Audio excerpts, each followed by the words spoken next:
Welcome to कहानी tales. आज मैं आपको एक ऐसी कहानी सुनाने वाला हूं जो सिर्फ डरावनी नहीं है बल्कि एक पिता के दिल को चीर देने वाली सच्ची दहशत है। कमरे में अंधेरा था। मेरी दोनों बेटियां मेरे दोनों बाजुओं में सिमटी हुई थीं। पापा, आज बहुत डरावनी कहानी सुनाओ। लेकिन पापा, झूठी मत सुनाना। मैं कुछ पल चुप रहा, फिर कहा, यह कहानी नहीं है बेटा, ये वो सच है जिसके बाद मैं तुम्हें कभी अकेला नहीं छोड़ पाया। वो बात तब की है जब तुम दोनों पैदा भी नहीं हुई थी। मैं एक फैक्ट्री में काम करता था। उस दिन काम कुछ ज्यादा ही खिंच गया था। रात काफी हो चुकी थी।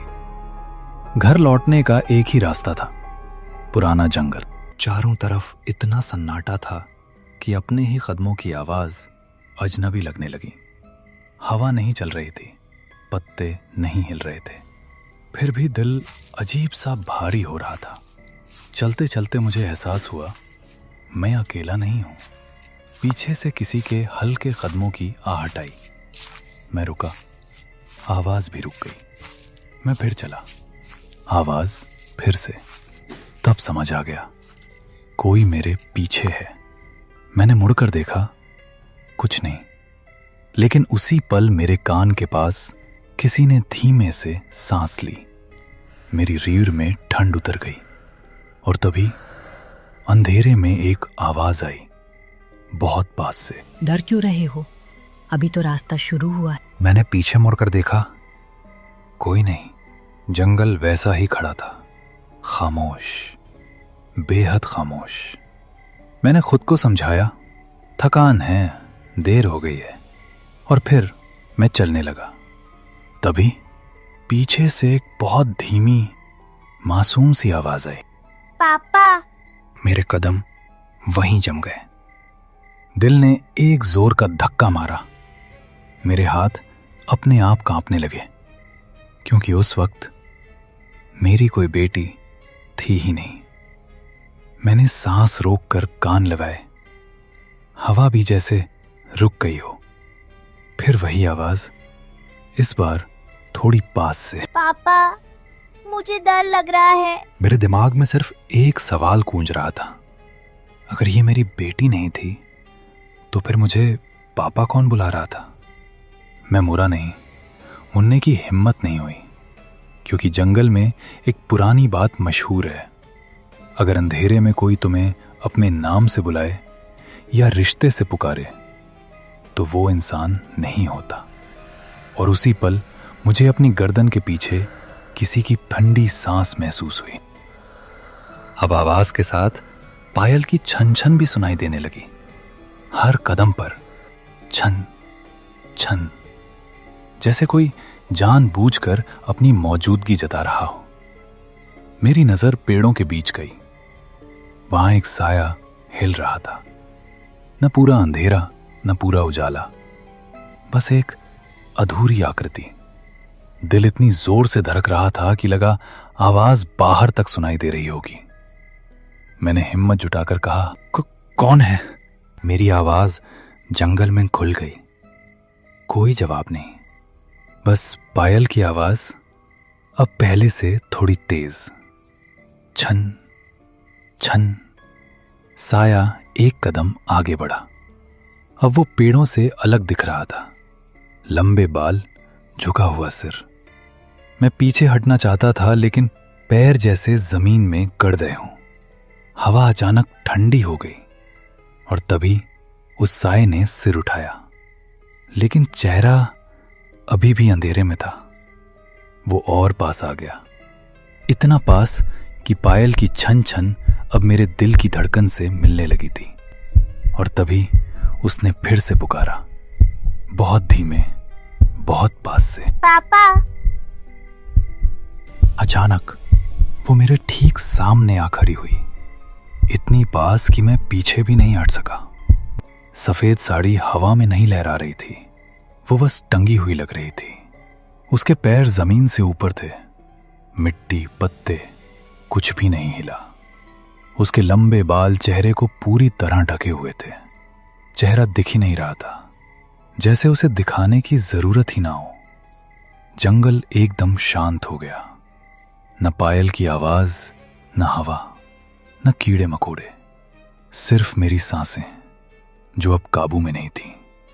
फिर उसने धीरे धीरे सिर उठाया। बाल थोड़ा हटे, लेकिन आंखें अब भी छुपी हुई थीं, और उसने बहुत शांत, बहुत थकी हुई आवाज में कहा, मेरी बेटियां भी ऐसी ही थी। उस आवाज में गुस्सा नहीं था, डर नहीं था, बस अंतहीन दुख था। उस पल मुझे समझ आ गया, ये कोई शिकार करने नहीं आई थी, ये अपनी कहानी सुनाने आई थी। लेकिन तब तक मेरे दिल की धड़कन रुक चुकी थी। पैर सुन्न थे, हाथ कांप रहे थे, और दिमाग में बस एक ही ख्याल, अगर ये अपनी बेटियों को ढूंढ रही है तो मुझे क्यों रोका। और तभी उसने एक कदम और आगे बढ़ाया। उसने धीरे धीरे चेहरा उठाया। मेरी आंखें अपने आप फैल लीं। उसकी एक आंख गायब थी, सिर्फ काला गड्ढा, और दूसरी आंख से खून की पतली धार गालों पर बह रही थी। लेकिन जो सबसे डरावना था, वो जख्म नहीं था, वो रो रही थी, खामोश नहीं, सिसकियों के साथ। उसकी आवाज टूटती हुई आई, मेरी बच्चियां मुझसे छीन ली गईं। उसके कंधे हल्के हल्के कांप रहे थे। मैंने चिल्लाया, गिड़गिड़ाई, लेकिन किसी ने मेरी नहीं सुनी। उसने मेरी तरफ देखा, या शायद देखने की कोशिश की। अब उसकी आवाज पत्थर जैसी भारी हो गई। अब मैं दूसरों की बेटियां अपने साथ ले जाती हूं। हवा अचानक ठंडी हो गई, पेड़ चरमराने लगे। मुझे समझ आ गया, ये सिर्फ एक भूत नहीं थी, ये अधूरा मातृत्व थी। ऐसा दर्द जो मरने के बाद भी खत्म नहीं होता। मेरे होंठ हिले, लेकिन आवाज नहीं निकली। और तब उसने अपना हाथ मेरी तरफ बढ़ाया। उसने धीरे से जंगल की तरफ इशारा किया। मैंने ना चाहते हुए भी उधर देखा। वहां 2 छोटी बच्चियां पेड़ों के बीच खड़ी थीं। सफेद कपड़े, बिल्कुल साफ, लेकिन उन पर कोई परछाई नहीं थी। उनकी आंखें खाली थीं, न पुतलियां, न चमक, जैसे किसी ने अंदर से सब कुछ खाली कर दिया हो। वे दोनों बिल्कुल एक जैसी थीं, हिल भी नहीं रही थीं, बस मुझे देख रही थीं। हवा रुक गई, जंगल सांस रोककर मुझे देख रहा था। फिर दोनों के होंठ एक साथ हिले और एक ही आवाज निकली, पापा चलो। वो आवाज बच्चों की थी, लेकिन उसमें बचपन नहीं था। मेरे गले से आवाज बाहर नहीं आई, चीख सीने में ही मर गई। मेरे पैर अपने आप पीछे हटना चाहते थे, लेकिन जिस्म ने साथ छोड़ दिया। और तभी मां ने बहुत शांति से कहा, देख लिया ना, अब समझ आया मैं क्यों रुक नहीं पाई। बच्चियां एक कदम मेरी तरफ बढ़ीं। पत्ते नहीं हिले, जमीन नहीं दबाई, बस फासला कम हो गया। और उस पल मुझे यकीन हो गया, अगर उन्होंने मेरा हाथ पकड़ लिया तो सुबह मेरा नाम किसी को याद नहीं रहेगा। मैं घुटनों के बल जमीन पर गिर पड़ा। जिस्म ने अब जवाब दे दिया था। आंसू अपने आप बहने लगे। मैंने कांपती आवाज में कहा, अगर मेरी भी बेटियां हुई तो मैं उन्हें कभी अकेला नहीं छोड़ूंगा। मेरी आवाज जंगल में बिखर गई। मैं देर से घर नहीं लौटूंगा। मैं उन्हें अंधेरे से नहीं डरने दूंगा। मैं उनकी आवाज नजरअंदाज नहीं करूंगा। एक पल को सब कुछ शांत हो गया। फिर एक चीख, ऐसी चीख जो कानों से नहीं, सीधे सीने के आर पार गई। वो आत्मा चीखी, दर्द से, गुस्से से, और उस मातृत्व से जो कभी पूरा नहीं हुआ। पेड़ कांप उठे, पत्ते जमीन पर गिरने लगे। दोनों बच्चियां एक पल को रुक गईं। उनकी खाली आंखों में कुछ टूटा, या शायद कुछ याद आया। वो आत्मा मेरी तरफ देख रही थी, अब शिकारी की तरह नहीं, बल्कि एक मां की तरह। उसकी आवाज अब फटी हुई थी। काश कोई मुझसे भी ऐसा ही कह देता। एक तेज हवा चली, रोशनी एक झटके में बुझ गई। मैंने आंखें बंद कर ली, ये सोचकर कि अब सब खत्म है।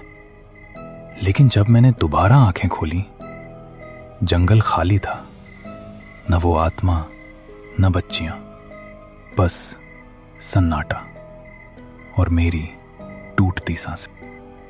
उसके बाद मैं बहुत तेजी से भागा। उसने आखिरी बार मेरी तरफ देखा। उसकी आवाज अब फुसफुसाहट नहीं थी, वो कसम थी। याद रखना, अगर कभी तूने अपनी बेटियों को अकेला छोड़ा तो मैं वापस आऊंगी। अचानक तेज हवा चली, पेड़ झुक गए, मिट्टी आंखों में भर गई। मैंने आंखें बंद कर ली और जब हवा थमी, सब गायब था। बस मैं था और जंगल का डरा हुआ सन्नाटा। मैं चुप हो गया। मेरी दोनों बेटियां मुझे कसकर पकड़े थीं। बड़ी ने धीरे से पूछा, पापा, आप हमें कभी अकेला नहीं छोड़ोगे ना? मैंने उन्हें सीने से लगाया और कहा, दुनिया का सबसे डरावना भूत मौत नहीं होती बेटा, बल्कि बेटियों को खो देने का डर होता है। बाहर हवा चल रही थी और मुझे यकीन था वो आत्मा अब भी कहीं देख रही है। अगर आप पिता हैं तो आज अपनी बेटियों को थोड़ी देर ज्यादा गले लगाइए, क्योंकि इस दुनिया में सबसे डरावनी चीज भूत नहीं होते, बल्कि वो पछतावे होते हैं जो देर से आते हैं। और हाँ, कुछ आत्माएं अब भी बेटियों की तलाश में हैं। Thanks for watching.